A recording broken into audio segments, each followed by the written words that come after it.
Hey friends, my name is Antoinette Chanel and I'm coming to you with a different kind of video today. So today's date is September 11th, 2025, and I want to talk about what this day means. Now, this is a video that I'm doing really quickly before I have to head out and do some work at my primary job.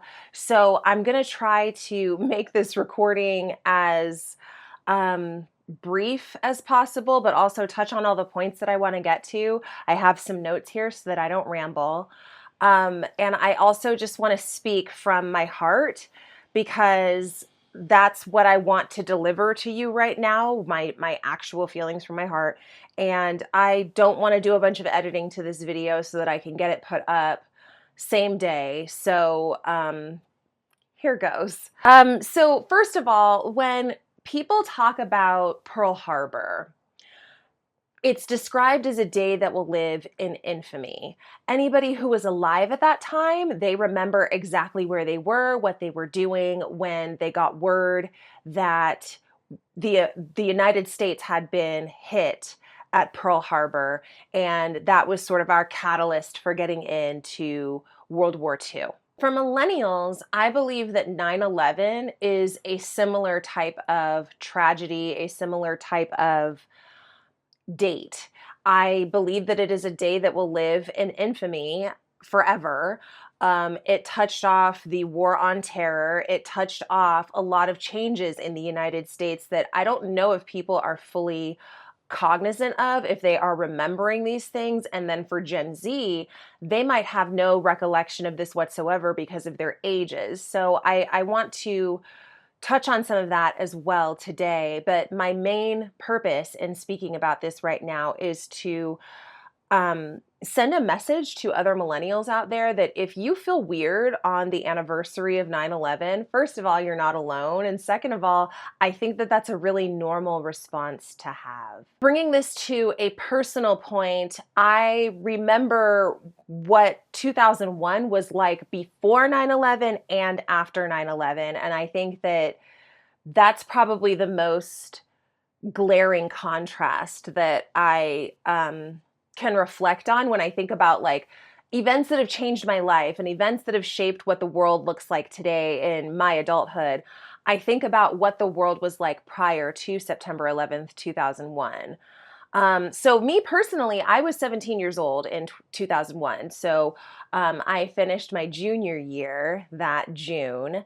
And I remember summer 2001 being such a blast. I remember there was so much good music on the radio, stuff that people might not cop to these days. Like there was a lot of Ja Rule on the radio in summer 2001. 50 Cent had not ended him yet. We hadn't gotten Get Rich or Die Trying yet. So Ja Rule was having his run. And when he was having his run, we also saw Ashanti having a run. J-Lo had a run at the same time. There was a lot of good music that if you were a teen at the time, you probably identified with. I think Britney Spears had just dropped I'm a Slave for You. That was career defining for her because that was her shedding her teeny bop image. And Pharrell and the Neptunes helped her to do that. They helped to engineer that sound that she had on I'm a Slave for You. They say that, like comedy, like there's some truth to comedy, like jokes always have a little bit of truth in them. And this meme, most memes are meant to be funny. They're meant to make you think. But this meme says that most millennials are sad because they realize that the happiest time in their lives was the 100 something days between when Shrek was released and when 9/11 happened. And as corny as that sounds, I can relate. I can relate in the sense that I remember being just on top of the world. I was 17 years old. I had a driver's license. I had a car. It was a truck, actually, for all of those people out there who are my day ones who knew me back then. It was a truck that I was driving. I had a little part-time job, so I was making some money. I had a boyfriend that I was like head over heels about and really excited to go into senior year with my new relationship and my new status as a senior and just all these things. Specifically, I can remember going to Aerosmith in concert for the Just Push Play tour. Fuel was opening for them, and I saw them in Chula Vista at a venue that used to be called Coors Amphitheater. It's called something else now. That concert was such a big deal for me and my boyfriend because we basically had to beg our parents to let us go. They didn't want us spending the money. We were too young. We were too this. We were too that. But we ended up getting permission to go, and I'm so glad that we did because even though he's not someone that I speak to or have any connection to anymore, it's still a core memory being at that concert with him and enjoying that show together. Everything was going so well, but then something happened at the end of August 2001. Aaliyah died. And Aaliyah dying was devastating to me in ways that I couldn't really comprehend back then. She was my biggest inspiration. Like, I think most young people tend to look at celebrities or notable people who are in the public eye and they sort of attach themselves to them. They see them as aspirational, that sort of thing. That was me with Aaliyah. And I think a lot of us were still processing what that was, how that felt, looking for answers, just feeling so robbed of something with her death that when 9/11 hit, it was like compounding the sadness. Again, these are things that I was not aware of at the time. I was just trying to push on, get to my senior year and enjoy my senior year and all the fun stuff you're supposed to do during senior year. Little did I know that depression was really forming inside my brain and I wasn't really going to have the type of fun that I wanted to have senior year. I couldn't. There was way too much to process through. The world was on high alert, so a lot of the events and things that had been planned for senior year ended up being changed because everyone was looking out for terrorism at the time. And while I don't fault the world for responding that way, because at the time that was the most devastating attack that the United States had ever witnessed. And a lot of us, as we were watching that footage on the news that day, we were watching the ends of lives happening right before us. These were all things that were happening at the time that I don't think I was fully aware of, fully cognizant of, and I was not treating in myself because I didn't recognize them in myself. And I'm guessing that there's probably some other people out there who are my age, millennials, who have something similar connected to 9/11. 9/11 was tragic in and of itself, and it was a huge event, a turning point in the United States. But there was also all this other stuff around it too, other celebrity deaths. I remember that summer was the summer of Chandra Levy, a woman who had disappeared in New York. They ended up finding her remains later, but that was all anybody was talking about before 9/11 happened. I always hold on to this though, and I hope that there are other people out there who have this memory as well.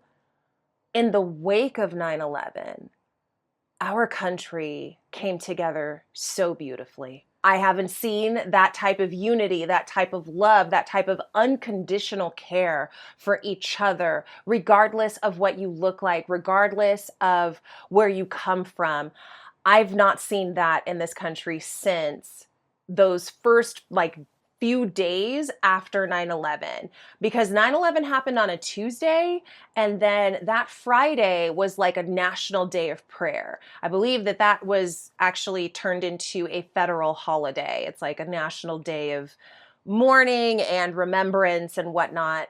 And I just remember everybody was scrambling to get American flags to pin onto their clothing or to have on their car or to give out to people. And everyone was so loving and accepting and welcoming. And perhaps I had naive 17-year-old blinders on at the time, but I was living in Southern California, which means I was living amongst all kinds of people. There were Asian kids at my high school, there were white kids, of course, there were black kids, there were Mexicans, there were Pacific Islanders. Like, we had all races, ethnicities, nationalities at my high school. And I remember us all just really loving on each other at that time. The teachers, the students, the parents, the families, and it was like it radiated out into the neighborhood even. I can remember driving home from that same boyfriend's house the night of, it must have been September 14th, that Friday. And there were just so many little like makeshift, I don't even know what you would call them. They're not memorials, but it was people standing around with candles, waving flags, honk for patriotism, honk for America. And what that meant back then was not so much about, yeah, us first and F everybody else, but hey, you're here, which means that you are my brethren, which means I care about you and your well-being. And that was so gorgeous. I was really hoping that we could get that back, but I haven't seen that come back. And unfortunately, in today's world, we have unfathomable, senseless violence everywhere. I told you today is September 11th, 2025. Yesterday, September 10th, 2025, we had an assassination on a Utah college campus and a shooting at a Colorado high school. Those two events were happening around the same time as each other. I was a freshman in high school when the Columbine tragedy happened, and I remember how vehemently everyone was just swearing up and down that this is not who we are. This is not how we're supposed to be. We've got to stop this. But I think the problem, which is often the problem in a lot of these cases, is we start blaming the wrong things and the wrong people. And I want to be clear, I totally understand the need to assign blame, the need to find something to identify to say this was the cause of the thing. I get that. But in the 24 years since 9/11 and the 26 years since Columbine, I don't think we've done that in this country. And I'm guilty of it too. I have become so worn out and fatigued by all of the divisiveness. And, even before the divisiveness, let me walk that back. I got fatigued by people saying that we need to love and accept each other, one another, as we are, but then not doing that in practice.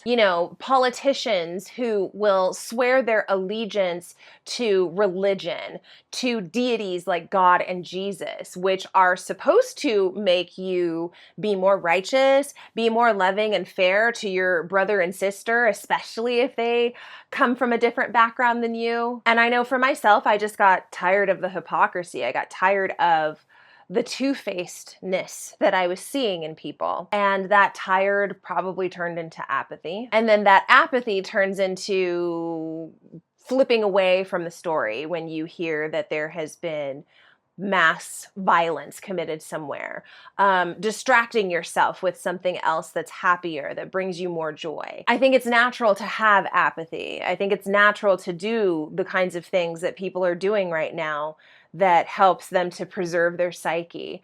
But that doesn't make them good things to do, because then it puts us onto a path where our population is more divided than it ever has been before. In my lifetime, I have never seen this country be as divided as it is. People are angry right now, but what's really important to know is that anger is not a primary emotion, it's a secondary emotion. Anger is like a rug that you put over something in order to cover it up and hide it from other people. And so when you lift the rug and you look underneath it, that's where you find things like the hurt, the frustration over not being seen, not being heard, the frustration over perceived injustice because someone was wronged and the person or entity that was guilty got away with it. And I want to be clear.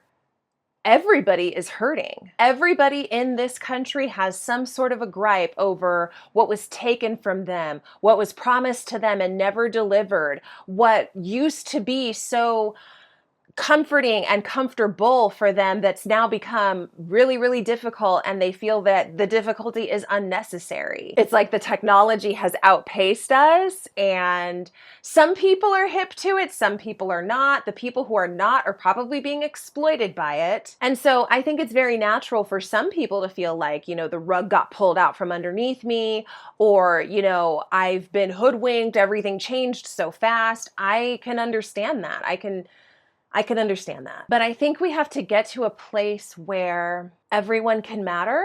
When I was a child growing up in the 90s, watching shows like Captain Planet, I always believed in a hope that people could be inherently good to each other and that we could work together to accomplish things. Now, the adult in me who feels cynical would probably laugh at little child Antoinette for thinking that, because, oh, how naive you were. But even though it's a naive thing to think about, I don't think that it's a bad thing to think about. I don't think that it's bad to have hope in humanity. And right now, what I'm trying to do is make sure that I protect what little hope I still have, because I don't think that we can come together as people and let each other know that, hey, you matter. Everyone does matter. Everyone is important.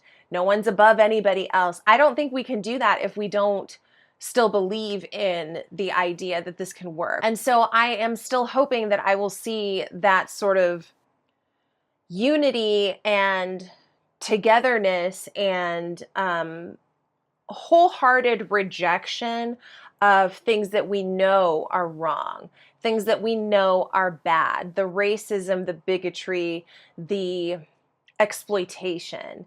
Let's just reject all of that and instead start focusing on how we can collaborate and have community. Overall, I think I just want to end this on a note of hopefulness.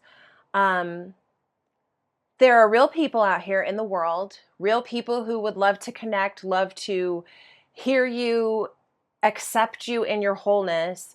They really are out here. They're not online, so you have to log off to go find them, but they are out here, and I would really love it if we could start making a turn towards that in our population rather than making turns towards more extremism, more violence, more callous actions that treat life as though it is expendable. Life is not expendable. Life is very fragile. And I also wanted to put out the message that if you're a millennial who feels weird about 9/11, I get it. You have every right to. 9/11 was very traumatic, and I don't think that we were given the space to really process through that trauma. Instead, we had to grow up through it, and that wasn't easy. And even though this sort of change and shift in attitude that I'm talking about is a really big one, it doesn't necessarily have to mean you going out and taking on the whole world. Just find one thing, one small thing that you can do that's outside of yourself, something kind that you can do for someone else in a day, whether that is scooting over on a bench to make room for someone to sit, or helping somebody grab something off of a high up shelf that they can't reach at the grocery store, or even just smiling and saying hi as you walk past a stranger. There's no harm in that, and we need to bring that kind of stuff back. Tell your people that you love them. Tell the people who mean the most to you just how much they mean to you.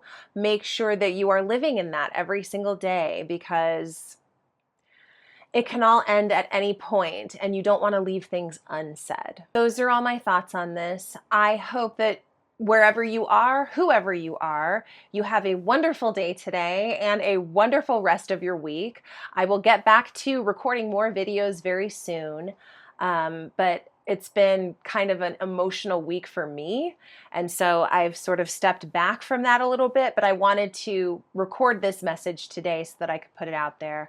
And I hope that whoever's listening, thank you for being here. I hope that it resonates with you, and I hope that you know that you matter. And I hope that you will continue to remind yourself of that every single day. And I hope that this world can get a little bit better about reminding all of us every single day that we do truly matter, because it is us who makes this world turn. The world can't be what it is without those of us who show up in it. So that's it, you all. Take care. I'll talk to you soon.